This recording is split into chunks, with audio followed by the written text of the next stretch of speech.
ಮಂಗಳೂರು ಹೊರವಲಯದ ಬಂಟ್ವಾಳ ತಾಲೂಕಿನಲ್ಲಿ ಶಂಕಿತ ಡೆಂಗ್ಯೂ ಪ್ರಕರಣಕ್ಕೆ ಸಂಬಂಧಪಟ್ಟಂತೆ ಯುವಕನೋರ್ವ ಬಲಿಯಾದ ಘಟನೆ ನಡೆದಿದೆ.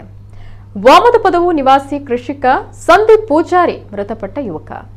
ಜ್ವರದಿಂದ ಬಳಲ್ತಾ ಇದ್ದ ಆತ ಕಳೆದ ಕೆಲವು ದಿನಗಳಿಂದ ಮಂಗಳೂರು ಖಾಸಗಿ ಆಸ್ಪತ್ರೆಯಲ್ಲಿ ಚಿಕಿತ್ಸೆಯನ್ನು ಪಡಿತಾ ಇದ್ದ.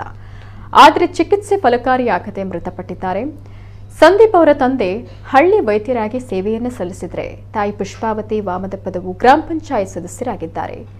ಸಂದೀಪ್ ಅವರು ಸಾಮಾಜಿಕ ಚಟುವಟಿಕೆಗಳಲ್ಲಿ ತೊಡಗಿಸಿಕೊಂಡಿದ್ದು ಸಿದ್ದಕಟ್ಟೆ ರೋಟರಿ ಸದಸ್ಯ ಹಾಗೂ ವಾಮದಪದವು ಪ್ರೌಢಶಾಲಾ ಅಭಿವೃದ್ಧಿ ಸಮಿತಿಯ ಸದಸ್ಯರಾಗಿದ್ದರು. ಇತ್ತೀಚೆಗೆ ಮದುವೆಯಾಗಿದ್ದು 1 ವರ್ಷದ ಮಗು ಪತ್ನಿ ಸಹಿತ ಅಪಾರ ಬಂಧು ಬಳಗವನ್ನು ಅಗಲಿದ್ದಾರೆ.